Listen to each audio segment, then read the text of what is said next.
Profil negara. Negara ini bernama lengkap Republik Islam Pakistan, dengan presiden sebagai kepala negara didampingi Perdana Menteri sebagai kepala pemerintahan. Ibu kota negara Pakistan bernama Islamabad, atau artinya itu kota Islam. Secara geografis, Pakistan berada di benua Asia bagian selatan, serta berbatasan dengan negara India dan China di sebelah timur, di sebelah barat dengan negara Iran dan Afghanistan, di sebelah utara dengan negara Afghanistan, serta di sebelah selatan dengan Laut Arab. Luas wilayah negara Pakistan sebesar 881.913 km persegi, dengan jumlah penduduknya sebesar 241 juta jiwa. Untuk agama, sudah jelas ya teman-teman, namanya juga negara Islam. Pasti sebagian besar warganya memeluk agama Islam. Sedangkan untuk etnis, di sini tuh terdapat banyak sekali kelompok etnis yang bahkan pemerintah Pakistan sendiri tidak memiliki data resmi tentang jumlah pastinya. Namun diperkirakan ada sekitar 70 kelompok etnis di negara Pakistan ini teman-teman. Ada 5 etnis yang terbesar, yaitu etnis Punjab, Pashtun, Sindh, dan Saraiki. Lalu untuk bahasa resmi yang dipakai di negara ini ada 2, yaitu bahasa Urdu dan bahasa Inggris. Kalian mau tahu bahasa Urdu itu kayak gimana? Yuk kita ambil kalimat. Halo teman-teman, nama saya Paimin, aku cinta kamu. Hello दोस्तों, मेरा नाम पेमीन है, मैं तुमसे प्यार करता हूँ. Indeks pembangunan manusia di negara Pakistan menempati peringkat 168 dunia, atau masuk peringkat terendah ketiga di Asia teman-teman. Coba kita bandingkan sama negara kita Indonesia yang katanya memiliki SDM yang rendah.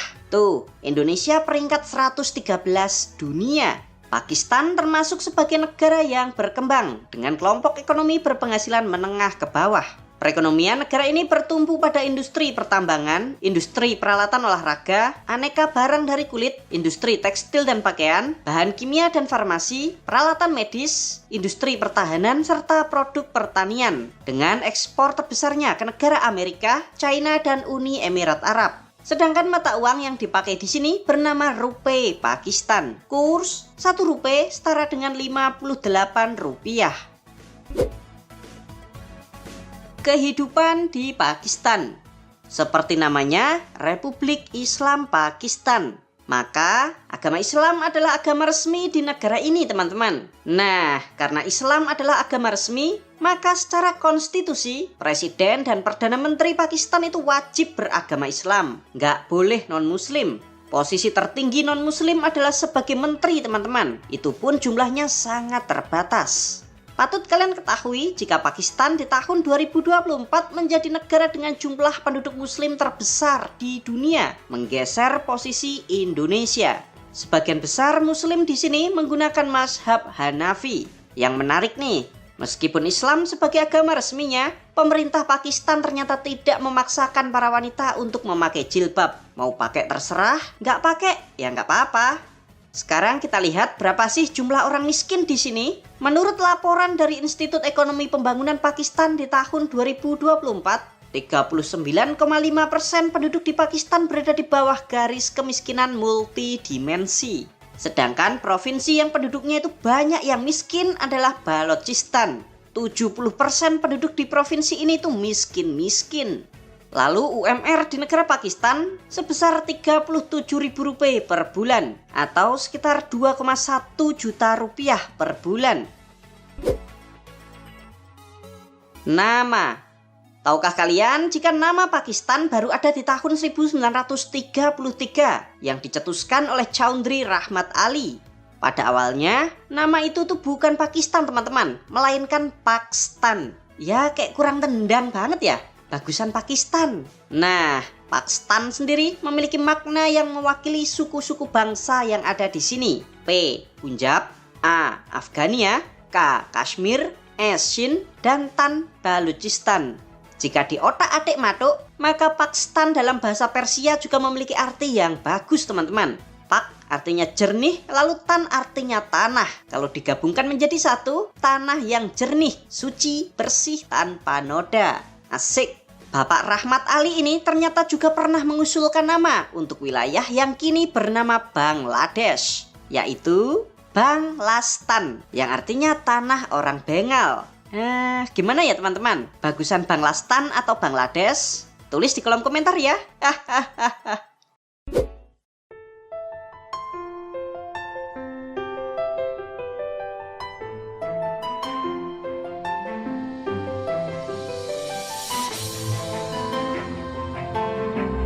Halo teman-teman, Pak Imin sekarang berada di Balochistan, sebuah provinsi di negara Pakistan.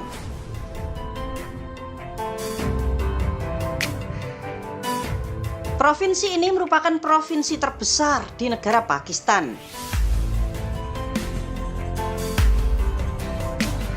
Luasnya setara dengan 40% dari total luas negara Pakistan, yaitu sebesar 347.190 km persegi, dengan jumlah penduduknya hampir 15 juta jiwa. Baru saja pada tanggal 8 Mei 2025 kemarin, wilayah Balochistan Pakistan tiba-tiba mendeklarasikan diri sebagai negara yang merdeka lepas dari Pakistan, yaitu dengan nama Republik Demokratik Balochistan. Apa yang sebenarnya terjadi di sini? Yuk kita bahas ya teman-teman.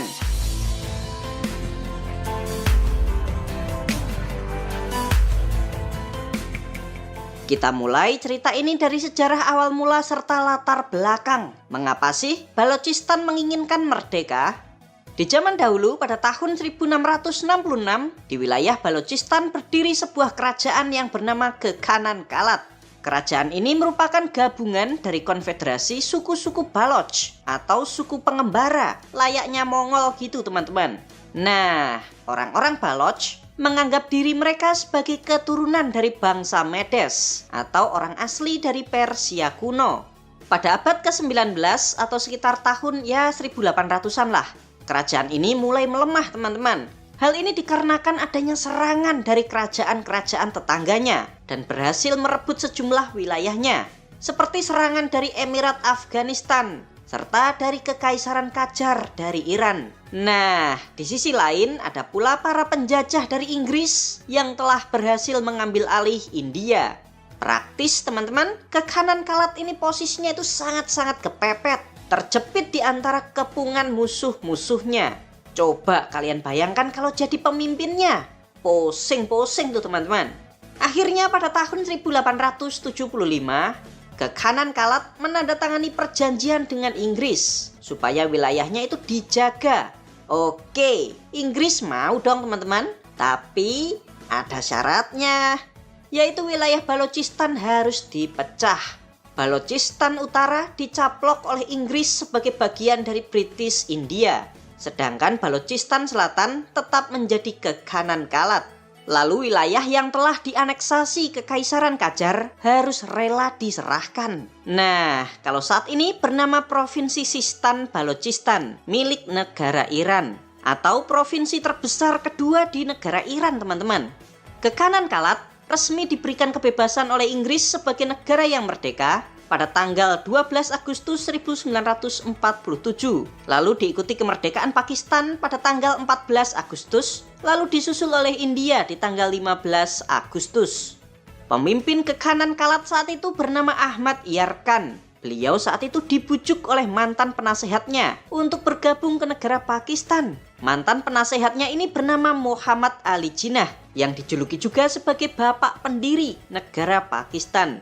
Dan benar saja teman-teman, pada tanggal 27 Maret 1948, Kekhanan Kalat akhirnya memutuskan untuk gabung ke negara Pakistan dengan status otonomi khusus. Kalau di sini kayak Kesultanan Yogyakarta.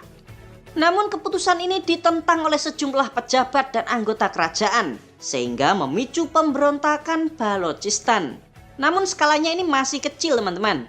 Selanjutnya pada tahun 1955, otonomi khusus Kekhanan Kalat ini dihapuskan dan digantikan menjadi Provinsi Balochistan.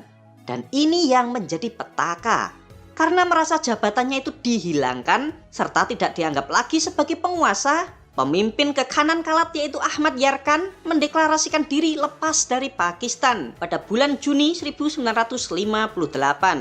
Pakistan yang menganggap ini sebagai pemberontakan akhirnya menyerang Balochistan teman-teman. Dan pasukan Pakistan ini berhasil menangkap Ahmad Yar Khan pada bulan Oktober 1958.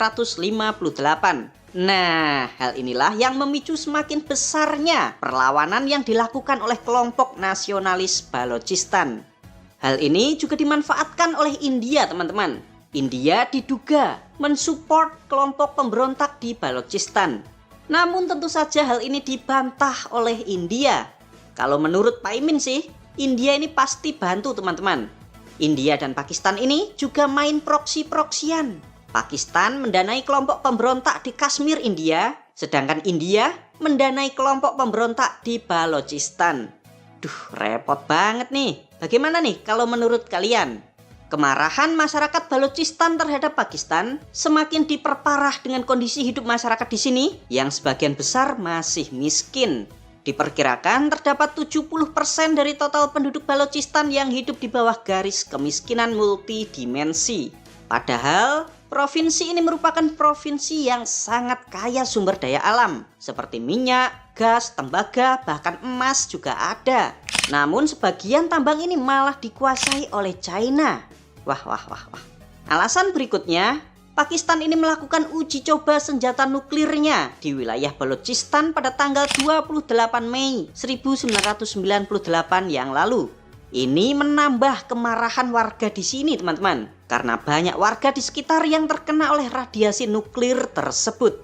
Karena trauma inilah, setiap tanggal 28 Mei setiap tahunnya, warga Balochistan itu melakukan demonstrasi. Puncaknya pada tanggal 8 Mei 2025 atau tepat sehari setelah serangan India ke Pakistan, Republik Demokratik Balochistan resmi dideklarasikan oleh Mir Yar Baloch. Nah, sebagai negara yang baru, Balochistan langsung tuh berkirim surat ke negara India dan Perserikatan Bangsa-Bangsa agar diakui oleh dunia. Namun sayangnya teman-teman, sampai saat ini Republik Balochistan ini belum ada yang mengakui dan bahkan dianggap pemberontak oleh Pakistan. Wah, repot nih teman-teman. Bagaimana nih kalau menurut kalian? Militer Pakistan. Tahukah kalian teman-teman, jika negara Pakistan memiliki jumlah tentara salah satu yang terbesar di dunia? Indonesia mah kalah jauh teman-teman. Yuk kita lihat data dari International Institute for Strategic Studies. Jumlah tentara Pakistan menempati peringkat 7 terbesar di dunia, yaitu memiliki 660.000 orang personel tentara. Sedangkan negara kita yang wilayahnya itu luas berpulau-pulau, jumlah tentaranya itu hanya 400.000 orang aja teman-teman. Jauh banget kan? Nah, selain jumlah tentaranya itu yang sangat gede, peralatan militer Pakistan ternyata juga nggak kaleng-kaleng. Pakistan memiliki lebih dari 2.600 tank, serta memiliki sekitar 18.000 kendaraan lapis baja, 121 kapal, termasuk 8 kapal selam. Ini nih, kita kalah jauh. Negara kita aja cuma punya 4 kapal selam.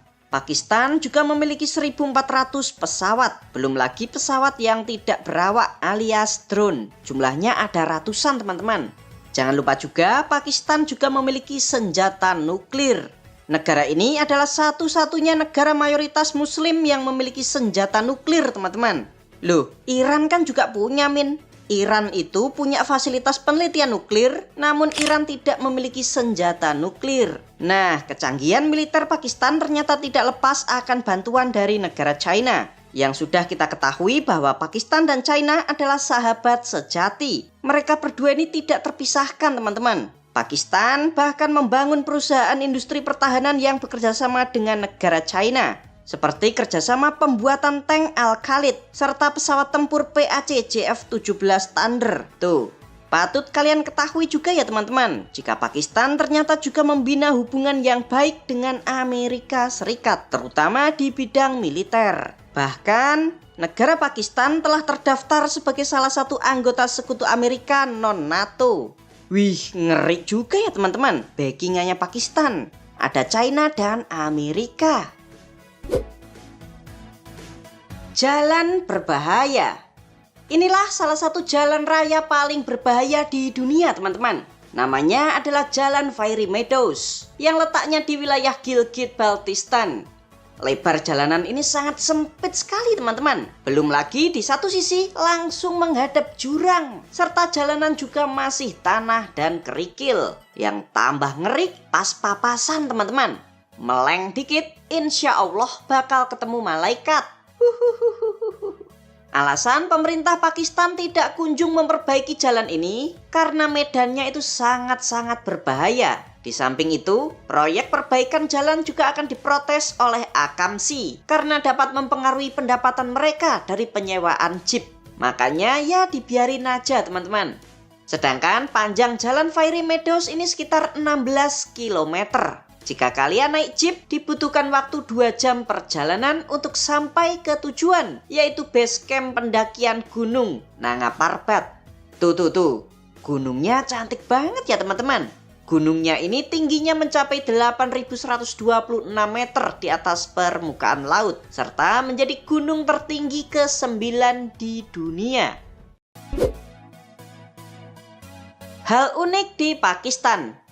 Tahukah kalian teman-teman, jika sebagian besar warga pria di negara Pakistan lebih suka menggunakan baju gamis terusan panjang. Biasanya mereka sambil memakai kopiah atau peci. Pakistan merupakan salah satu negara dengan penduduk termuda di Asia. Jika di rata-rata nih, usia rata-rata penduduk di Pakistan adalah 22,7 tahun. Makanya di jalan-jalan banyak tuh anak-anak muda orang-orang Pakistan yang berkeliaran. Sedangkan angka kelahiran di Pakistan juga cukup tinggi teman-teman. Salah satu yang tertinggi di Asia. Jika di rata-rata, wanita Pakistan melahirkan 3,5 orang anak selama hidupnya.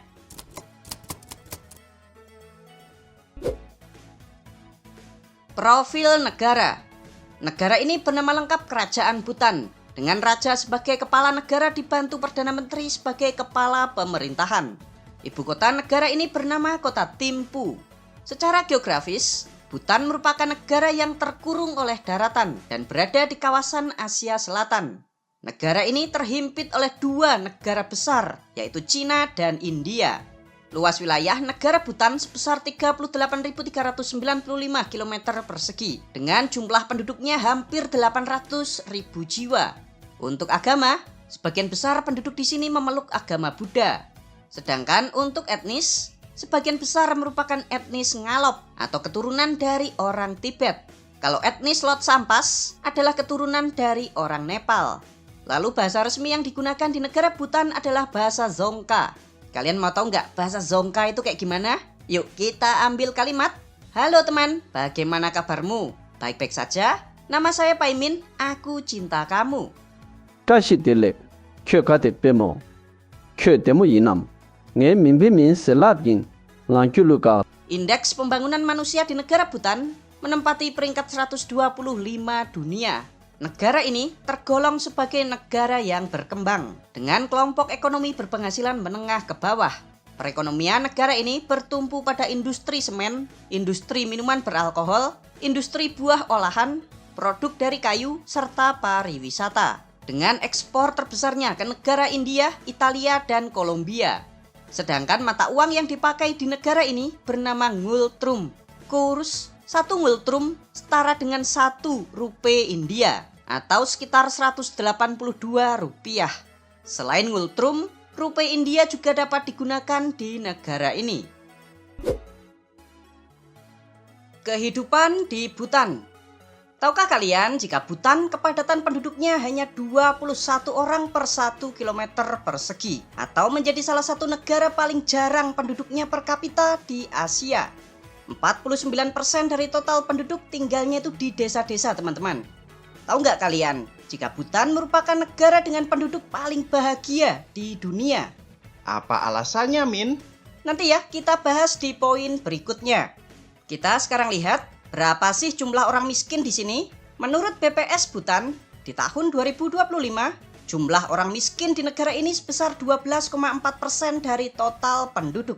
Nah, seseorang dikatakan miskin jika pengeluarannya itu kurang dari 6.204 ngultrum per bulan atau sekitar 1,1 juta rupiah per bulan.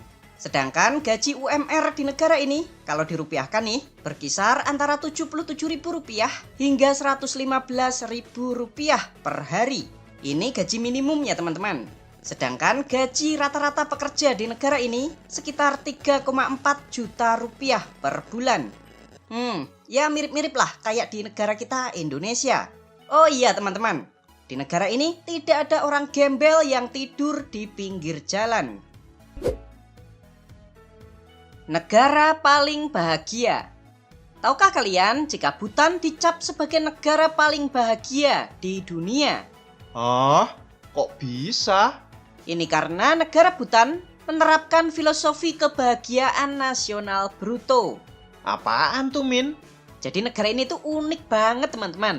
Berbeda dari negara-negara lainnya di dunia yang ingin mengejar pertumbuhan ekonomi atau PDB. Nah, Bhutan ini malah menjadikan kebahagiaan warganya sebagai target utama pembangunan. Ini nih yang bikin Bhutan unik. Tidak mengejar ekonomi, namun kebahagiaan. Caranya ada 9 indikator untuk mengukur kebahagiaan nasional bruto. Yang pertama, kesejahteraan psikologis. Mengukur tingkat kepuasan hidup, emosi positif, serta spiritualitas warga dalam kehidupan sehari-hari. Yang kedua, kesehatan. Bukan hanya soal bebas dari penyakit, namun juga akses terhadap layanan medis, pola hidup sehat, serta kondisi fisik serta mental yang bugar. Yang ketiga, penggunaan waktu, yaitu menilai keseimbangan antara waktu bekerja, tidur, bersosialisasi, dan beristirahat. Tujuannya agar warga tidak stres karena terlalu banyak bekerja. Indikator yang keempat yaitu pendidikan. Tidak hanya diukur dari angka literasi, namun juga pengetahuan tentang nilai-nilai tradisional, lingkungan, dan keterampilan hidup. Berikutnya adalah keragaman dan ketahanan budaya, yaitu mengukur seberapa kuat warga menjaga tradisi, budaya lokal, festival, dan norma-norma etika di tengah modernisasi. Yang berikutnya yaitu tata kelola pemerintahan, yaitu menilai kepercayaan rakyat terhadap pemerintah, efektivitas layanan, serta kebebasan berpendapat dan berpartisipasi terhadap politik. Yang ketujuh adalah ketahanan komunitas. Mengukur rasa kekeluargaan, saling membantu antar tetangga, dan rendahnya angka kriminalitas di lingkungan masyarakat. Lalu yang kedelapan, keragaman dan ketahanan ekologi, yaitu menilai kepedulian warga terhadap lingkungannya, pengelolaan sampah, serta komitmen negara dalam menjaga hutan. Lalu yang terakhir adalah standar hidup, yaitu mengukur kecukupan materi secara finansial, termasuk kepemilikan rumah, aset dan pendapatan rumah tangga untuk mencukupi kebutuhan dasar sehari-hari. Jadi cara kerjanya gini teman-teman. Pemerintah itu secara rutin melakukan survei ke masyarakat berdasarkan 9 indikator yang sudah Pak Imin jelaskan di atas. Nah, jika salah satu indikatornya itu rendah, contohnya indikator penggunaan waktu, jika indikator ini nilainya itu turun, maka pemerintah akan menambah hari libur nasional. Berdasarkan 9 indikator ini, 91% warga di negara Bhutan mengaku hidup dengan bahagia. Monarki. Pada tanggal 12 Desember 2006, Jigme, Kaisar Wangchuck, dinobatkan sebagai Raja Bhutan yang baru. Raja muda ini ternyata sangat dicintai dan dihormati oleh rakyat Bhutan.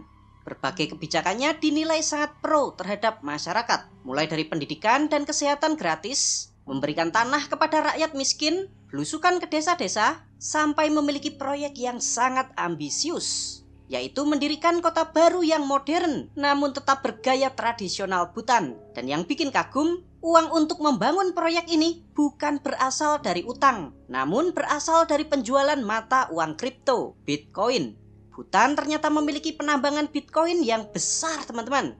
Lalu gebrakan apa saja yang dilakukan oleh Raja muda ini, serta bagaimana kehidupan pribadinya? Yuk kita bahas di video kali ini. Siapkan cemilan kalian ya teman-teman. Negara Bhutan adalah sebuah negara kerajaan yang persis di selatan pegunungan Himalaya. Negara ini terkurung oleh daratan dan terhimpit di antara 2 negara besar, yaitu Cina dan India. Negara Bhutan juga merupakan negara yang berada di dataran tinggi. Hampir seluruh dari luas wilayahnya berada di dataran tinggi. Rata-rata ketinggian wilayah di negara Bhutan sekitar 3.280 mdpl atau setara dengan puncak Gunung Arjuno di Jawa Timur. Wah, pasti dingin banget nih teman-teman. Bhutan menjadikan agama Buddha sebagai agama resminya. Selain menjadi pemimpin negara, Raja Bhutan ternyata juga menjadi pemimpin agama. Raja Bhutan saat ini bernama Jigme Kesar Wangchuk. Beliau dilahirkan di kota Kathmandu, Nepal pada tanggal 20 Februari 1980.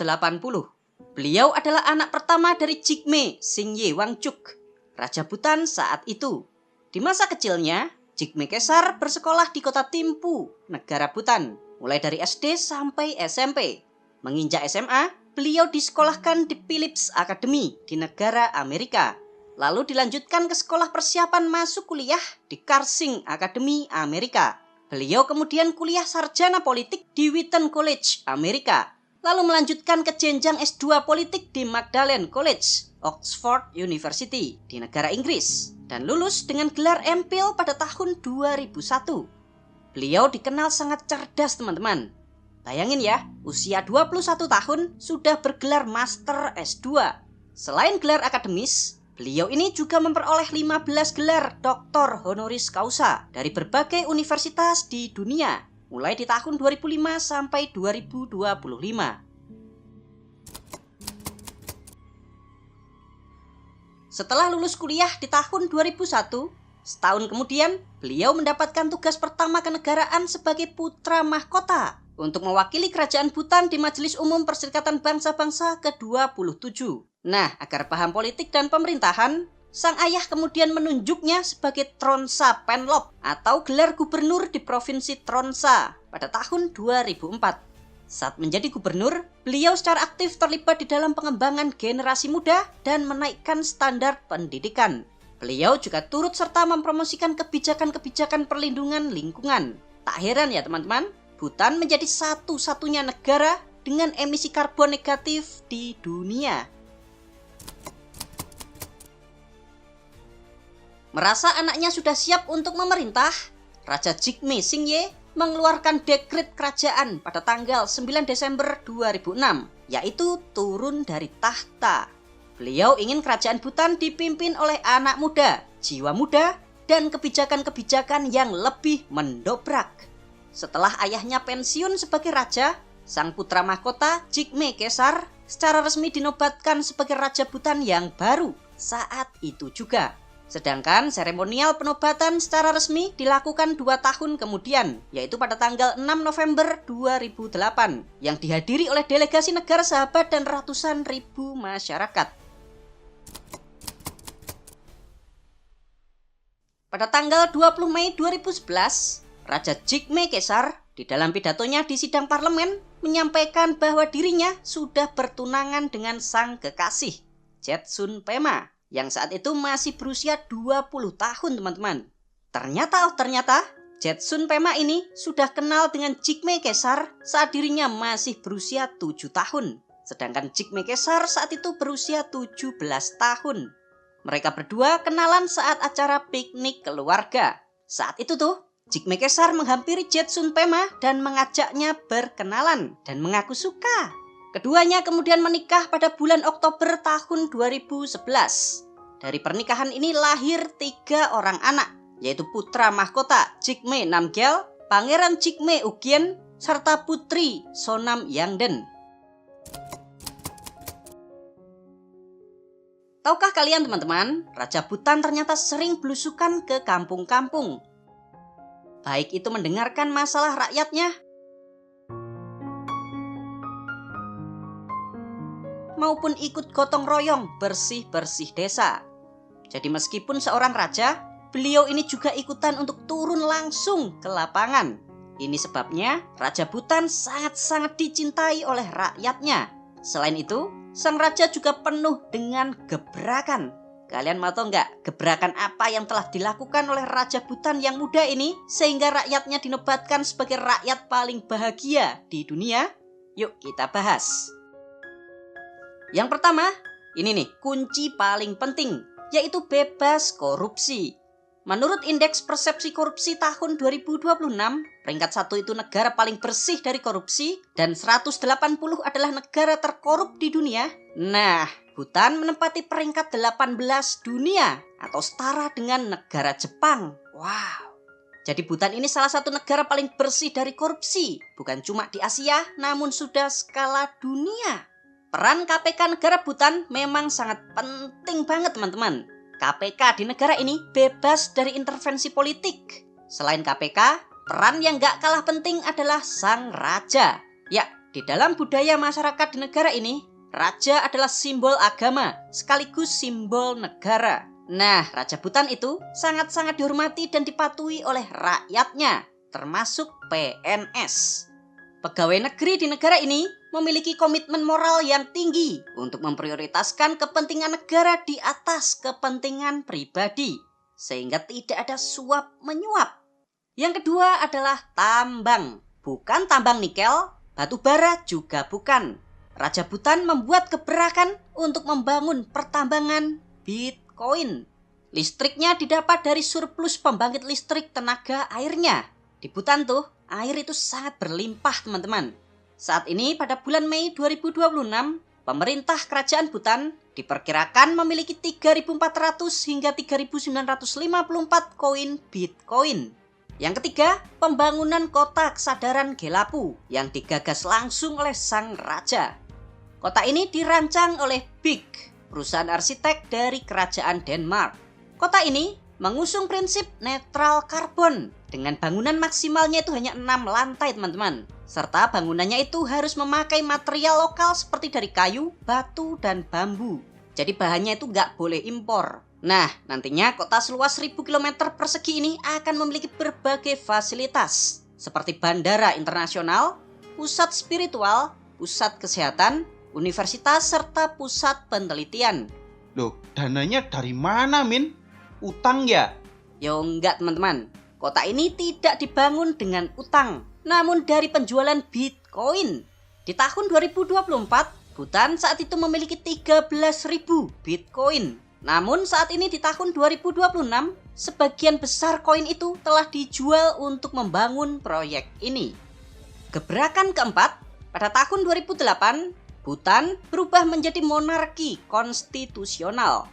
Untuk pertama kalinya dalam sejarah, anggota DPR negara Bhutan dipilih langsung oleh rakyat.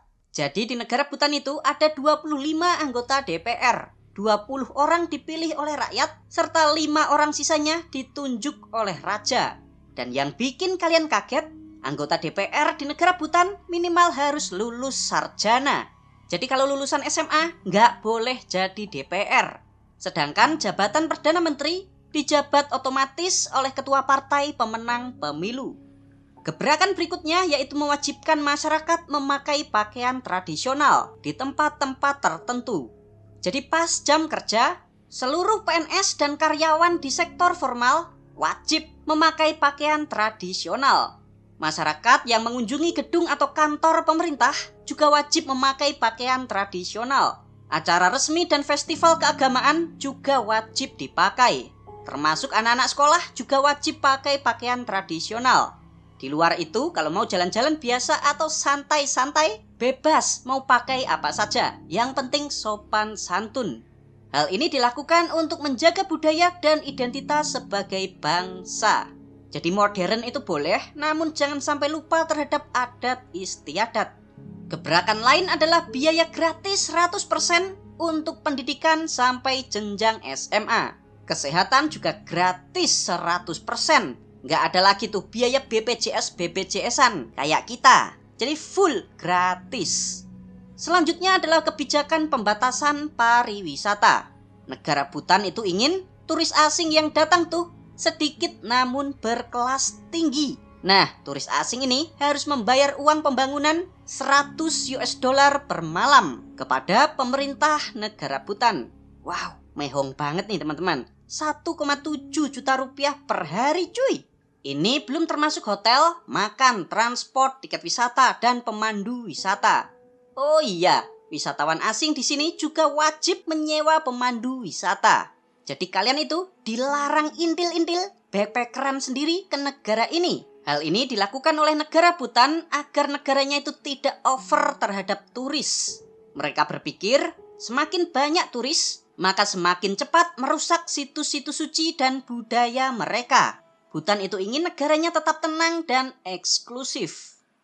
Kebijakan raja berikutnya adalah pelestarian alam. Di bawah pemerintahannya, jutaan pohon itu ditanam kembali teman-teman. Beliau ingin hutan di negara ini minimal itu 60% dari luas negaranya. Eksploitasi alam juga nggak boleh. Berikutnya kebijakan yang bernama Land Kidu. Sang raja sejak tahun 2007 telah memberi dan membagikan lebih dari 150.000 hektar tanah kepada lebih dari 150.000 orang di negara ini. Biasanya itu dikasihkan ke orang-orang yang miskin, yang mereka tidak memiliki sawah. Jadi maksudnya itu biar tanahnya itu ditanami dan hasilnya dijual atau bisa dinikmati sendiri. Loh, nanti tanahnya dijual gimana, Min? Nah ini, sayangnya teman-teman, tanah pemberian raja dilarang untuk diperjualbelikan atau digadaikan. Namun boleh jika diwariskan ke anak cucunya.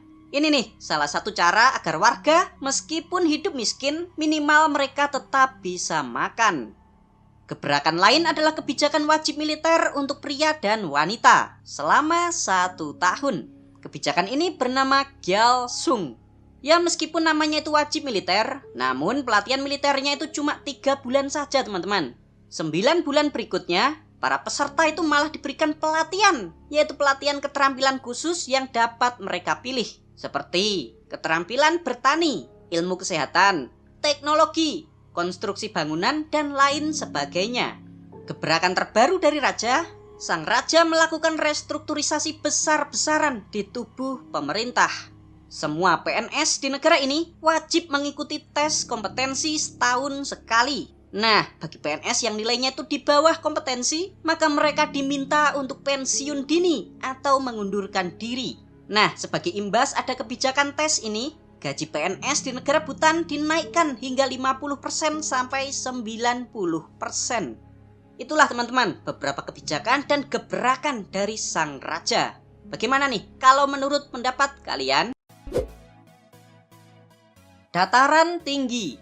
Secara geografis, negara ini 98,8% dari total luas wilayahnya adalah dataran tinggi dan pegunungan. Makanya, jalan raya di Bhutan tuh berkelok-kelok karena harus menaiki gunung melewati lembah. Sedangkan puncak tertinggi di negara ini adalah Gunung Gangkar Punsum setinggi 7.570 mdpl. Yang unik teman-teman, gunung ini ternyata sampai hari ini belum pernah didaki oleh manusia. Pemerintah Bhutan ternyata juga telah melarang pendakian gunung tersebut. Selain berbahaya, gunung ini juga dianggap suci oleh masyarakat di negara Bhutan. Bukan Bhutan. Negara ini ternyata nama aslinya itu bukan Bhutan. Bhutan sendiri berasal dari bahasa Sanskerta, Bota Anta, yang artinya ujung Tibet. Lalu nama asli negara ini apa, Min? Nama asli negara ini adalah Drukgyal-kap, yang artinya kerajaan naga petir. Patut kalian ketahui jika petir dianggap sebagai raungan dari naga. Oh, makanya bendera negara Bhutan itu ada naganya, teman-teman. Nama Bhutan hanya dipakai untuk luar negeri. Sedangkan warga lokal menyebut negaranya sebagai kerajaan naga petir. Tembakau. Kalian tahu tembakau? Tahukah kalian jika di tahun 2010 yang lalu, pemerintah negara Bhutan adalah negara pertama di dunia yang melarang tembakau. Jadi tembakau itu dilarang untuk dijual, didistribusikan, bahkan ditanam juga nggak boleh. Merokok adalah tindakan ilegal di negara ini. Kalian bisa ditangkap tuh kalau merokok di tempat umum dan dikenai denda sekitar 5 juta rupiah. Nah, karena menjadi barang yang terlarang, tembakau maupun produk turunannya seperti rokok, cerutu maupun vape menjadi barang selundupan yang dijual di pasar-pasar gelap. Pemerintah Bhutan pun putar otak, teman-teman. Tara! Akhirnya di tahun 2021, tembakau kembali diizinkan oleh pemerintah, namun dengan pembatasan yang sangat ketat. Tembakau dan produk turunannya hanya bisa dibeli di toko-toko tertentu yang ditunjuk oleh negara. Semua produk tembakau juga nggak boleh diproduksi di dalam negeri. Akhirnya harus impor kan tuh. Nah, pemerintah Bhutan mengenakan pajak bea cukai yang sangat tinggi banget, yaitu 100% jika impornya itu dari India, serta pajak 200% jika berasal dari negara selain India. Saat ini, merokok di tempat umum juga tetap dilarang teman-teman. Jadi kalian kalau traveling ke sini, wajib hati-hati kalau merokok. Hal unik di Bhutan. Tahukah kalian jika Jetsun Pema dinobatkan sebagai ratu di kerajaan Bhutan saat beliau masih berusia 21 tahun dan menjadikannya sebagai ratu termuda di dunia yang masih bertahta. Raja Bhutan saat ini yang bernama Jigme Kesar merupakan raja termiskin ke-7 dunia. Diperkirakan kekayaan pribadinya sebesar 1,1 triliun rupiah.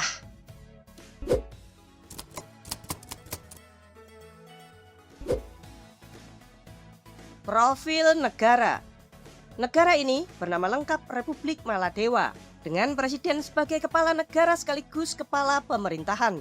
Ibu kota negara ini bernama Kota Male. Secara geografis, Maladewa merupakan negara kepulauan yang terletak di Samudra Hindia dan berada di sebelah barat daya India. Jaraknya dari daratan India sekitar 750 km. Sedangkan luas wilayah negara ini sebesar 298 km persegi dengan jumlah penduduknya sebesar 600.000 jiwa. Untuk agama, hampir semua penduduk di sini memeluk agama Islam. Lalu untuk etnis, semua penduduk di negara Maladewa disebut sebagai etnis Divehin. Bahasa resmi yang digunakan di negara ini adalah bahasa Divehi. Bahasa Inggris juga dipakai secara luas dan menjadi bahasa pengantar pembelajaran di sekolah-sekolah. Jadi nggak heran ya kalau anak-anak muda di sini sangat fasih memakai bahasa Inggris. Kalian mau tahu bahasa Divehi itu kayak gimana? Yuk kita ambil kalimat. Halo teman, bagaimana kabarmu?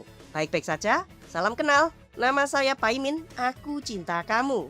Hello friend kaya nehta. Oktha. Nice to meet you. Ahrenj nameki pemin. Ahren thiba dhek lobiwan. Indeks pembangunan manusia di negara Maladewa menempati peringkat 93 dunia. Negara ini merupakan negara yang berkembang dengan kelompok ekonomi berpenghasilan menengah ke atas. Perekonomian negara Maladewa bertumpu pada industri pengolahan ikan, industri pembuatan kapal, industri pengolahan kelapa, jasa pelayaran, serta pariwisata. Dengan ekspor terbesarnya ke negara Thailand, India, dan Jerman. Sedangkan mata uang yang dipakai di negara ini bernama rupiah Maladewa.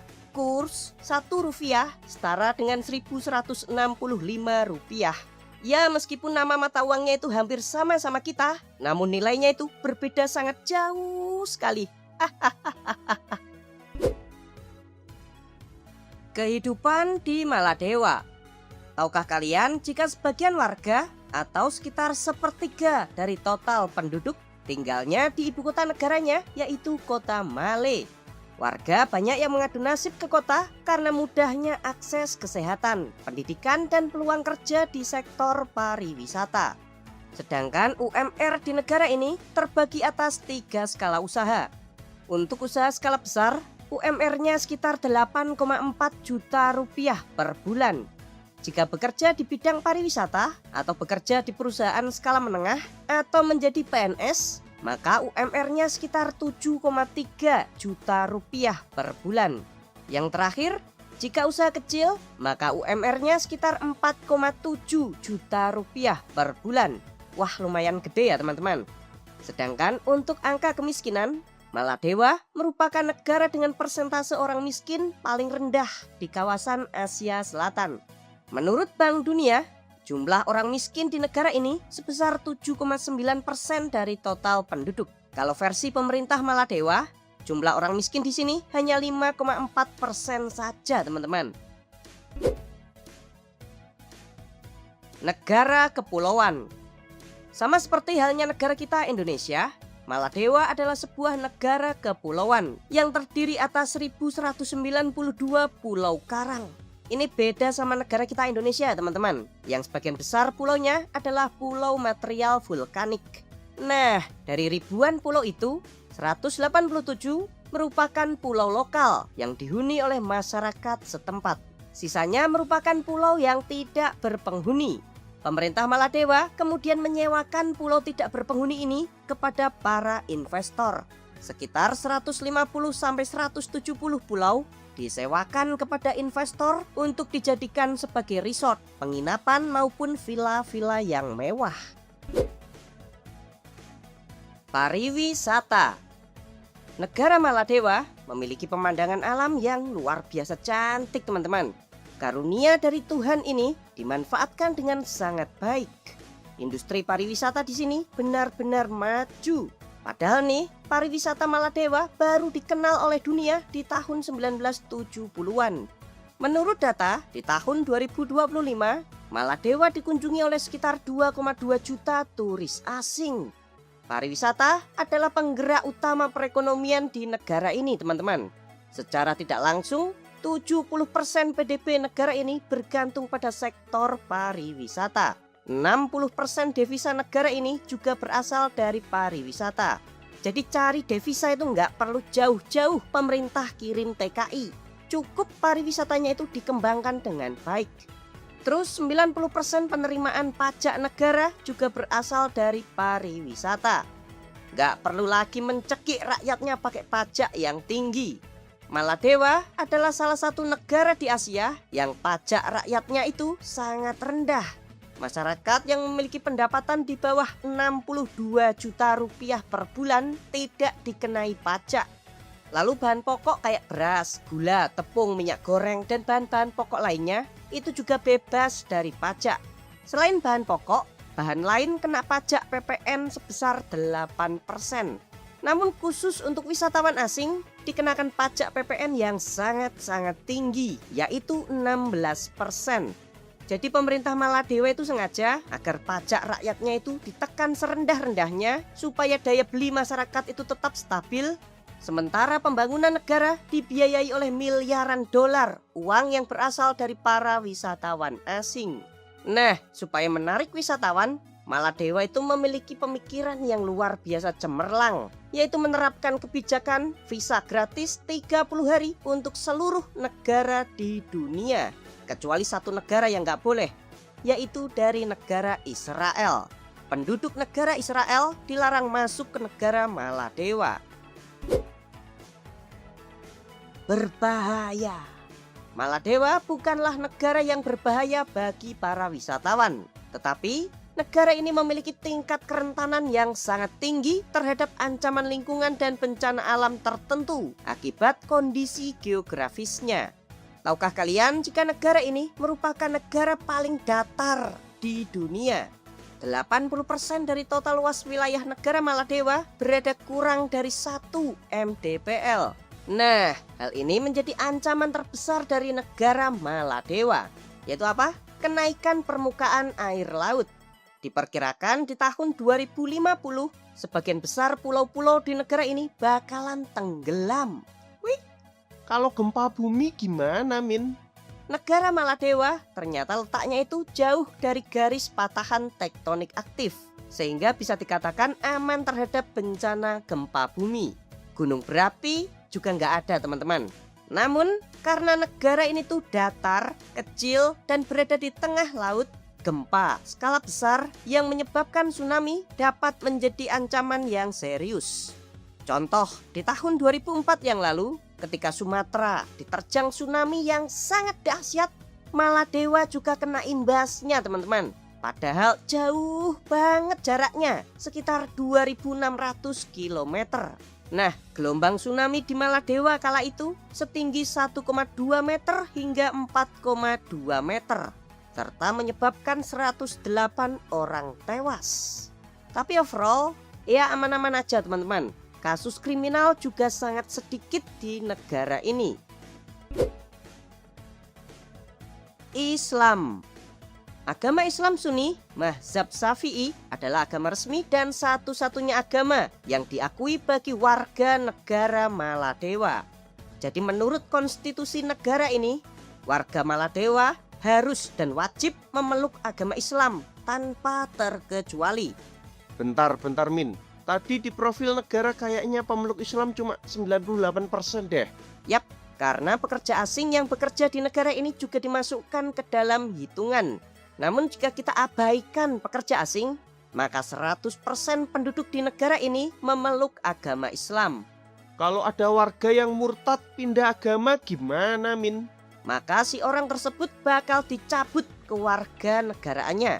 Yang menarik, teman-teman, Toko-toko dan kantor di negara ini akan ditutup selama 15-20 menit saat waktu sholat tiba. Di pulau-pulau yang dihuni oleh penduduk lokal, kalian juga dilarang untuk melakukan beberapa hal. 1.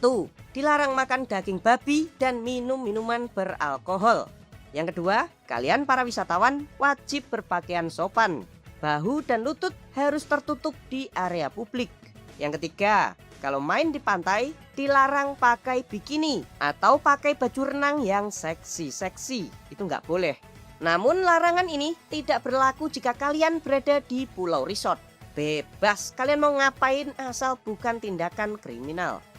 Gimana nih kalau menurut pendapat kalian? Dikuasai asing.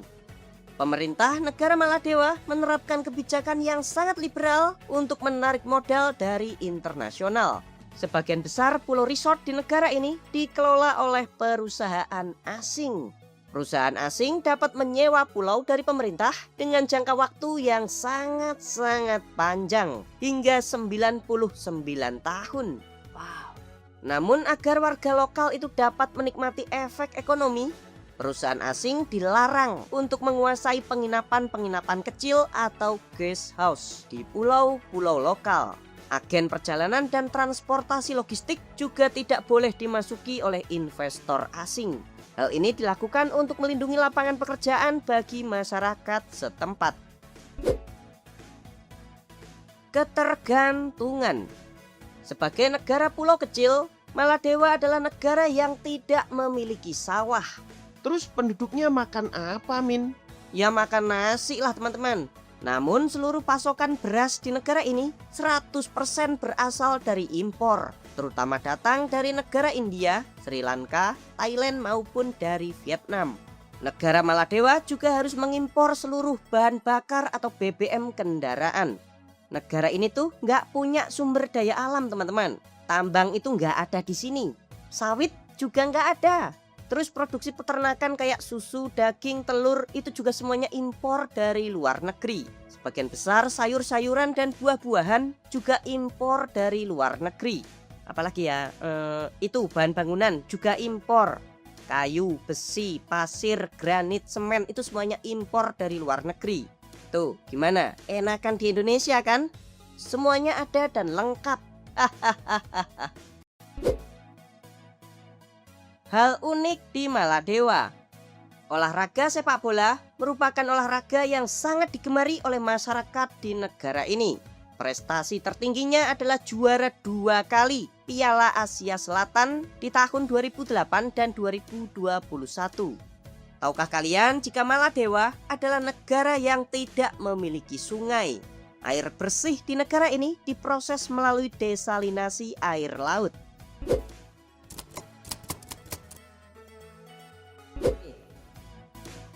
Profil negara. Negara ini bernama lengkap Republik Sosialis Demokratik Sri Lanka, dengan presiden sebagai kepala negara dibantu Perdana Menteri sebagai kepala pemerintahan. Ibu kota negara Sri Lanka bernama Kota Colombo. Secara geografis, Sri Lanka merupakan negara kepulauan yang terletak di selatan negara India.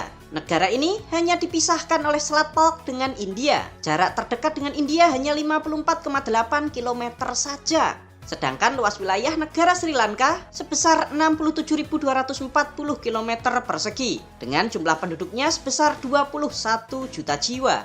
Untuk agama, sebagian besar penduduk di negara Sri Lanka beragama Buddha.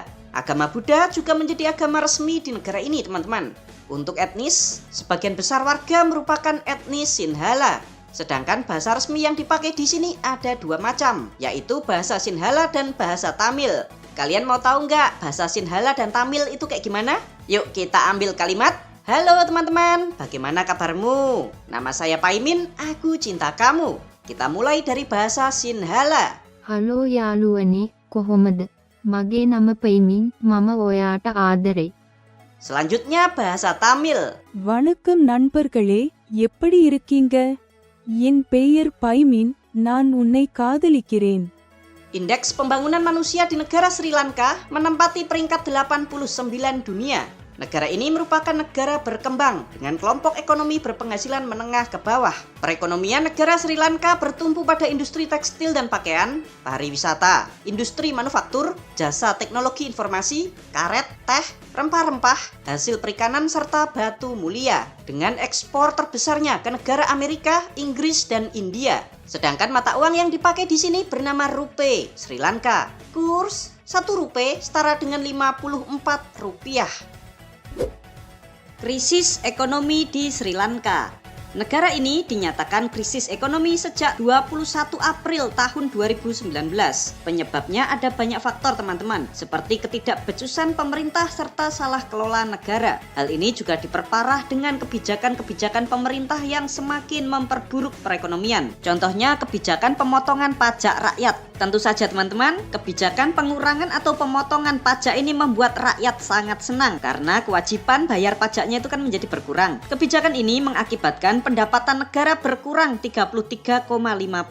Nah, karena pendapatan negaranya menurun drastis, pemerintah Sri Lanka kan juga pengen membangun negaranya teman-teman. Akhirnya Sri Lanka utang ke negara lain, termasuk ke negara Eropa dan tentunya China juga ikut memberikan pinjaman. Apakah utang itu salah? Tidak teman-teman. Apalagi jika digunakan untuk membangun negara. Namun tiba-tiba ada pandemi di seluruh dunia, lalu disusul oleh perang Rusia-Ukraina menyebabkan utang Sri Lanka semakin bertambah banyak. Sektor wisata yang menjadi unggulan juga sepi karena adanya pandemi tersebut yang menyebabkan pendapatan negara terjun bebas. Karena bingung tidak punya uang buat bayar-bayar PNS dan kebutuhan lainnya, Sri Lanka akhirnya mencetak uang sendiri dengan jumlah yang sangat banyak. Akhirnya, karena uang rupiah Sri Lanka yang beredar di masyarakat itu sangat banyak, maka kurs ke dolar Amerika juga anjlok, membuat mata uang rupiah tidak berharga, sehingga harga-harga kebutuhan masyarakat mulai naik satu persatu. Masyarakat yang bingung akhirnya banyak yang tukar uang dari rupiah ke dolar Amerika. Hal ini juga menyebabkan persediaan mata uang dolar di bank-bank Sri Lanka tuh habis teman-teman. Selain itu, harga-harga kebutuhan itu semakin naik. Hal ini juga diperparah dengan kegagalan pemerintah Sri Lanka untuk membayar cicilan utangnya ke luar negeri. Untuk menstabilkan perekonomian negara, saat ini Sri Lanka menambah utangnya untuk membayar utang yang telah jatuh tempo. Sri Lanka minjol dari IMF, India, China, Iran, dan bahkan dari Bangladesh juga ikut ngasih pinjaman. Kasihan ya teman-teman, kini pandemi sudah berakhir, semoga Sri Lanka bisa bangkit lagi perekonomiannya. Kehidupan di Sri Lanka. Akibat dampak dari krisis ekonomi, angka kemiskinan di negara ini juga ikut naik teman-teman. Dari data Bank Dunia tahun 2021, hanya terdapat 13,1% orang miskin di sini. Tapi pada tahun 2022, angkanya naik menjadi 25,6% orang miskin dari total penduduk Sri Lanka. Sedangkan gaji rata-rata pekerja di Sri Lanka sebesar 72.720 rupiah atau sekitar 3.200.000 rupiah per bulan. Gajinya itu lumayan gede teman-teman. Tapi karena lagi krisis ekonomi, harga-harga di sini tuh pada naik. Naiknya tuh tak tanggung-tanggung, lebih dari 50%. Bahkan harga makanan meningkat 60% dari harga sebelumnya. Jembatan Nabi Adam. Kali ini kita akan membahas tentang jembatan Nabi Adam yang lokasinya itu tepat di sebelah selatan negara bagian Tamil Nadu. Yuk kita lihat peta. Tamil Nadu merupakan negara bagian yang paling selatan di negara India, teman-teman. Nah, lokasi jembatan Nabi Adam ada di sini, memanjang ke selatan hingga ke Pulau Sri Lanka. Selain bernama jembatan Nabi Adam, orang-orang India juga menyebutnya sebagai jembatan Dewa Rama.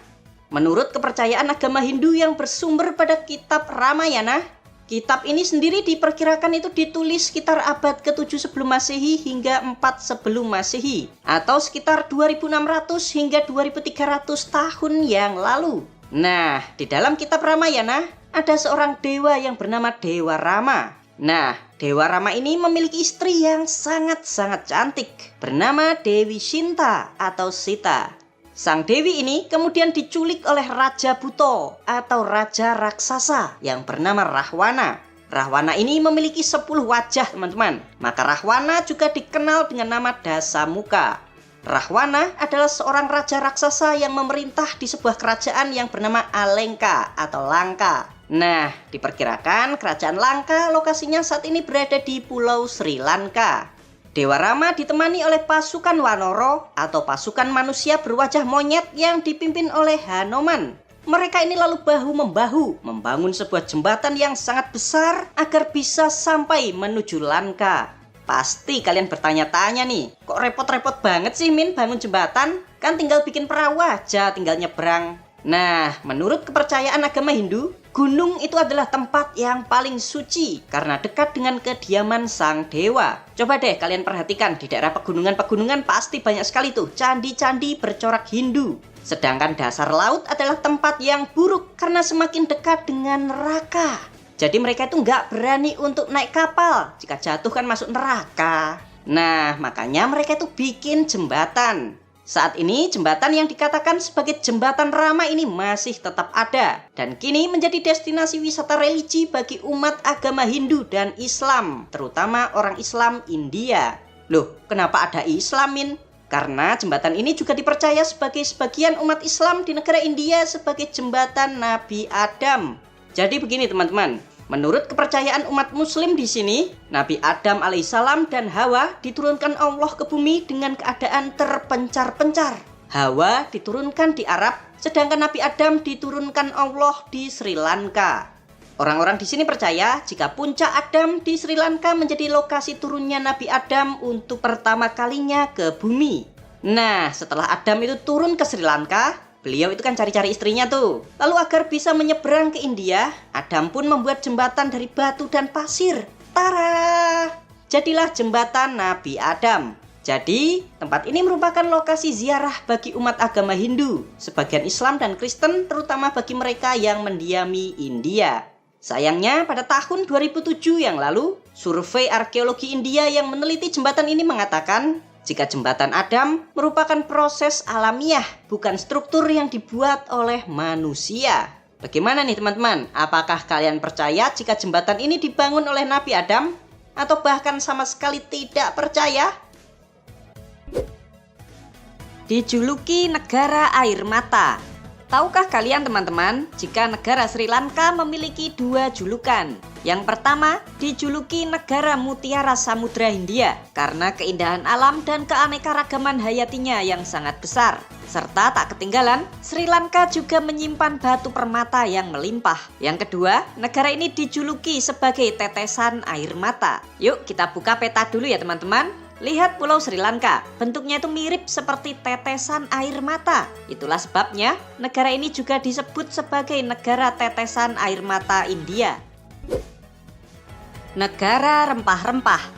Hampir mirip dengan negara kita Indonesia teman-teman. Sri Lanka merupakan salah satu negara penghasil rempah-rempah terbesar di dunia. Ya meskipun negaranya itu kecil, namun patut kalian ketahui jika Sri Lanka adalah produsen kayu manis terbesar keempat dunia, serta produsen lada hitam terbesar keempat dunia. Selain itu, Sri Lanka juga penghasil rempah-rempah yang lain, seperti daun kari, kunyit, cengkeh, kapulaga, serai, dan lain-lain. Sektor pertanian sendiri merupakan penyumbang 7,4% dari total PDB negara ini teman-teman. Selain rempah-rempah, hasil pertanian unggulan Sri Lanka adalah negara penghasil teh terbesar keempat dunia, serta penghasil kelapa terbesar kelima dunia. Pemerintah bahkan ingin menjadikan Sri Lanka menjadi negara pertama yang menerapkan 100% pertanian organik agar memiliki nilai ekonomis yang lebih tinggi. Kebijakan ini seharusnya diterapkan pada tahun 2021 yang lalu, namun terganggu akibat krisis ekonomi negara. Hal unik di Sri Lanka. Tahukah kalian teman-teman arti nama Sri Lanka? Lanka dalam bahasa Sanskerta artinya pulau, sedangkan Sri artinya kemegahan atau kekayaan. Jika digabung, Sri Lanka artinya pulau yang sangat kaya. Patut kalian ketahui jika bendera negara Sri Lanka merupakan salah satu bendera tertua di dunia.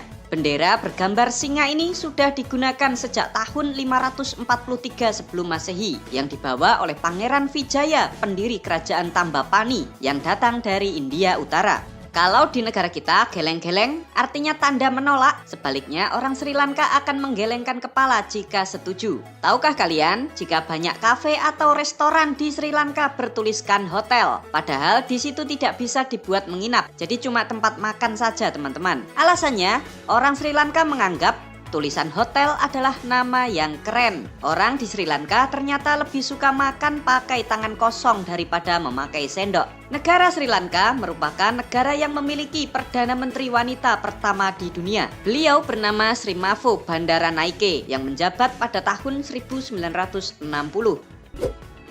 Terima kasih teman-teman sudah nonton sampai selesai. Bagi kalian yang mau membantu dan mendukung channel Tio JB, kalian bisa kirim melalui super chat, super thanks, atau berlangganan secara eksklusif. Jangan lupa ya untuk subscribe channel Tio JB dan tekan tombol loncengnya agar kalian tidak ketinggalan video-video menarik dari kita. Silakan nih kalau ada request, kritik, saran, kirim salam, atau apapun itu kalian bisa sampaikan di kolom komentar. Sampai jumpa lagi dan